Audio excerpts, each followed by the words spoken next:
The Holy Bible, New King James Version, Genesis 3. Now the serpent was more cunning than any beast of the field which the Lord God had made. And he said to the woman, Has God indeed said, You shall not eat of every tree of the garden?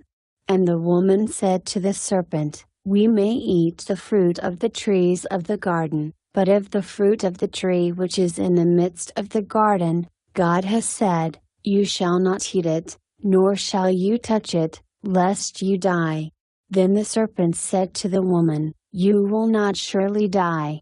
For God knows that in the day you eat of it your eyes will be opened, and you will be like God, knowing good and evil. So when the woman saw that the tree was good for food, that it was pleasant to the eyes, and a tree desirable to make one wise, she took of its fruit and ate.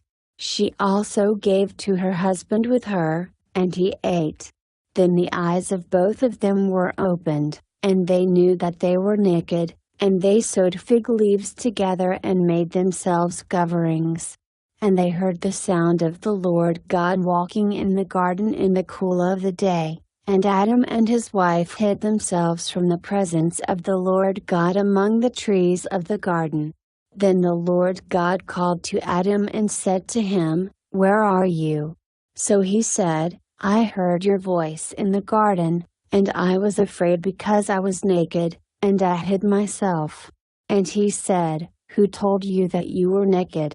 Have you eaten from the tree of which I commanded you that you should not eat?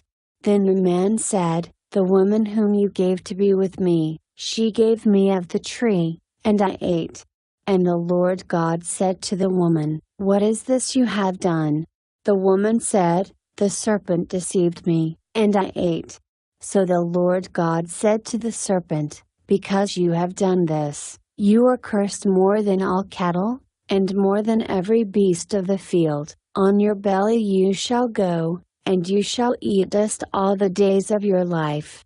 And I will put enmity between you and the woman, and between your seed and her seed. He shall bruise your head, and you shall bruise his heel.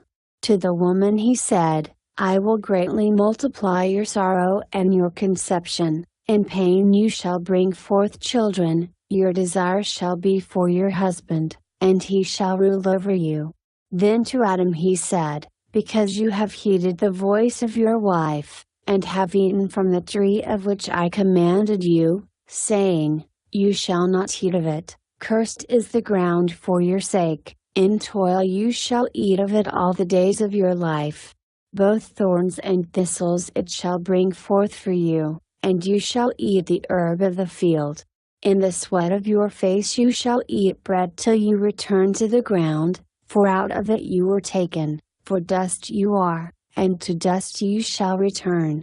And Adam called his wife's name Eve, because she was the mother of all living. Also for Adam and his wife the Lord God made tunics of skin, and clothed them. Then the Lord God said, Behold, the man has become like one of us, to know good and evil. And now, lest he put out his hand and take also of the tree of life, and eat, and live forever. Therefore the Lord God sent him out of the Garden of Eden to till the ground from which he was taken. So he drove out the man, and he placed cherubim at the east of the Garden of Eden, and a flaming sword which turned every way, to guard the way to the tree of life.